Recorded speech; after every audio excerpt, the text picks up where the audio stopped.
because it doesn't belong to them. It belongs to those, I mean, almost every member of Congress now is a millionaire. I mean, everybody is rich there, and everybody is powerful. And it's a great job, and it has gold-plated health care plan. I mean, I think the Senate has famously the best health care plan in the country. They vote their own pay raises. I mean, they are like the French nobility retreating to Versailles to get away from the people. And yesterday was the most brilliant representation of that isolation. It was like all of a sudden you could see it, what was really like notionally true all along. You could see it actually physically represented. Yeah. Because I heard there are a lot of troops as well out protecting. 25, 30,000, all of them vetted, and seeing all those people in camouflage in the city of Washington, and people weren't even, their foot traffic wasn't even allowed almost, within miles of where they were having that ceremony. Because isn't it normal or usual that they have people attending inaugurations? Because you always see the masses, I mean, maybe not now because of the coronavirus, but so was there any public participation at this inauguration, or was it just empty apart from the people? Only where you saw the chairs, like the isolated chairs of people they invited clearly to present a multiracial, multi-ethnic type of picture of America. Yeah. I mean, it's all it's kind of funny in a way because it's all so staged. Yeah. It's like I said, it's hard for me to believe. You have to have a very, very, very strong reason to accept that the facade is the reality of what's going on. I mean, sure, I sign up to Joe Biden's rhetoric more than I would to Donald Trump's. I mean, I like to hear what Biden has to say. I was like 100% taken in by Obama. Mm-hmm. I loved him. Mm-hmm. I cried when he was elected, and he said the same stuff Biden is saying now. Well, I guess he said it first, though, so it's the first time. It's something that presidents have been saying for a long time. They say they want unity, but if they didn't have the division, they wouldn't maintain their power. Yeah. If people on the side of BLM and people on the side of the Boogaloo Boys or the right one came together and actually asked for what most Americans want, like health care or like a decent minimum wage, which would not be $15, it would be at least $20, probably more. Something that they could live on, real jobs, not the gig economy where they take all their own risks and get no rewards. And money going to the people, not to corporations, not to banks, not to, countries that don't share the America's supposed, philosophy. Or money going to overturn other people's elections because America doesn't like the political inclinations of the people who win those elections. Yeah, many examples of those, of course. 82, I believe. Hard to find a place where America hasn't been involved in democratic processes. Well, for instance, they never tried to overthrow Pinochet once they got him in there. You can see the governments America doesn't overthrow. Yeah. Anything that might have any kind of a left-wing or socialist bent outside of Europe, which is also conveniently neoliberal, but has a better social welfare system. But any country, I mean, the Latin Americans are famous for throwing up unacceptable leaders that need to be taken down. Yeah, it's true, a lot of those. Yeah, I mean, I think America has been involved in European elections, maybe not in British elections, but I remember hearing stories about American involvement in Greece and Italy, apparently. After the war, yes. Yeah, they were worried about those countries becoming communist or something like that. But not recently, because the European Union and Europe in general are neoliberal countries like the United States. I mean, that philosophy has not only penetrated the Western world, but most of the world. Yeah, definitely. Yeah, it's a stressful time for everyone. Also, I mean, I also don't want to keep putting words in, but when we spoke earlier, you had a very interesting analogy involving a disease in American society, which I thought worked really well. So I was wondering if you might. Well, one of the reasons I've never been able to get particularly emotional about Trump is because I couldn't find, to my mind, any way of talking about Trump in a way. I mean, I think Trump is an emergency as much as anybody else ever did, but I couldn't climb on board with the stupidity of this kind of good guy, bad guy scenario. And I thought, okay, even if you want to, rush to the extreme and call Trump a kind of Hitler-style fascist, okay, fine. But nobody wants to talk about the underlying reality of fascism in America. So if you just want to label Trump and say, we've got to get rid of him and then everything, okay. The analogy that you were talking about, this is how I see it. It's as if Trump is like this. You had Bush, you had Clinton, one of the worst. Clinton, Bush, Obama. You had these series of presidents and periods of time where you could see increasingly that things really weren't going well.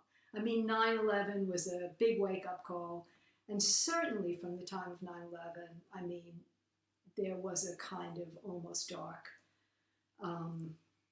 cloud that started growing. And things, I would say, did never get better from that time. But it was a wake-up call for the West, particularly for America. And you could look at the last 20 years, or even if you just say the 10 years before Trump was elected, as a time when would be analogous to somebody who'd been feeling that there was something wrong physically, and they had some symptoms. We all do, oh, I'm getting older, oh, it's this, oh, it's that, it's just a cold, oh, it's aches and pains, whatever, you would dismiss it. And then something starts happening where it starts interfering with your life. It becomes something real, and you can't really ignore it anymore, so you go to the doctor. And the doctor says to you, well, you've got a kind of an advanced cancer, and there's a slim chance of you living maybe many years, certainly living a longer life if you take action right now and do something about it. Now, I mean, obviously the physical illness, you might actually be frightened enough to do that.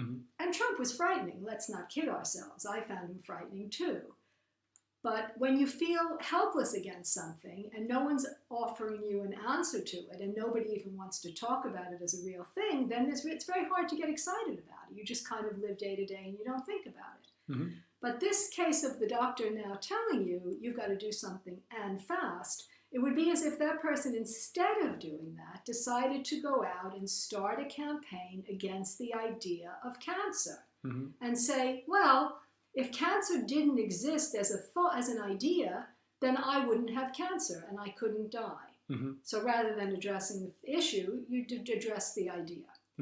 The other way in which Trump was addressed was that they said, well, listen, if we could only go back to the time when we were healthy under Obama, I mean, there couldn't be anything more obvious than electing his vice president. If we could all go back 8 years to 4 or 5 years to the time when we were healthy, or not that we were healthy, we weren't healthy, but we didn't know we were sick and we were still able to ignore it, then this wouldn't be the case anymore. So those are your two options. Pretend it didn't happen, pretend it was somebody else, maybe the doctor somehow lied to you or implanted the... Or you say, let's forget that it happened and go back to the good times and let's restore those. Both of these ways are ways of denying reality. And of course, the cancer, in a very much shorter period of time, is going to kill you. And a lot of people have been warning, and I think truly, that unless this Biden administration, which it shows no sign of doing, takes a serious look at the problems that underlie the phenomenon of Trump, this new person will come along and this disease, of which Trump was the most flagrant symptom, but never brought us to the doctor somehow for treatment, is going to kill the host. That's what's going to happen. So the fascism that they feared under Trump is not going to be addressed. But already, already the Republicans and the Democrats in the Senate are saying they're going to work together. Mm-hmm. And I believe the first thing we're going to hear from the Biden administration is when people start demanding that they change things for the better for the people, not just the Paris Accords, all these symbolic things, restoring the things that Obama was part of. Yeah. Those things never go anywhere anyway. Yeah, exactly. I mean, this is also wrong. So unless they do things for the mass of people who are suffering, like give them health care, for instance, the number one thing that almost all Americans and any party agree with, which Biden didn't address. He said, yeah, health care. But how? There was no substance to his talk yesterday. Yeah. Nothing about how he was going to do anything. Yeah. So the fact that Americans absorb empty rhetoric without any complaint and with tears in their eyes is another thing that is just a product of years and years and years of brainwashing through the system. I mean, Americans should not be allowed to watch something like that inauguration without an antidote, some kind of, propaganda that's giving them the opposite view at the same time. Yeah. Because they just follow along with that like sheep. And I understand it because I grew up there too. It's part of the system, waving the flag, saying we're the greatest nation on earth, thinking we're superior to everyone. Yeah. So, I mean, that kind of empty rhetoric is so moving for the people who don't have anything to worry about and don't need the government to do anything for them. Yeah, I was going to say, so what did you think the first thing Biden was going to do would be? Because the first thing he's going to do, not introduce healthcare. No. The first thing they're going to do is they're going to make, Romney. that's the excuse. The excuse is the bipartisanship. And the other one is going to be what they already used against Bernie Sanders in the primaries, which is to say, well, we've got more elections. We were down in the House of Representatives in 2020. We've got more elections in 2022. So what we need to do is go slow. Mm-hmm. Don't upset the apple cart. Be conservative. If we start rushing in with all these left-wing extreme things like giving people health care and a decent life, mm-hmm. this is going to ruin us. People won't vote for us. We're going to lose the House. Yeah. But then I would say, what in the world is the sense of having the House if you're not going to do anything? Who cares? Yeah, exactly. So, I mean, this is just a way for it's like we were saying, they're like two teams that have the same owner playing against each other. Like WWE. Like WWE. They all work for the same people. Yeah. And they're not going to change that allegiance because they're bought and paid for. And the only thing that I think has any hope of succeeding is that this pandemic mm-hmm. is not going to be brought to heel by the vaccines, mm-hmm. by any of the method, maybe in the long run. I mean, I kind of feel that problems like this are never really solved. They just fade away. And then one day you look back and say, hey, whatever happened to that pandemic? Yeah. Remember when we were all indoors? Yeah. And the thing is, I think it's going to run its course and it's going to burn itself out.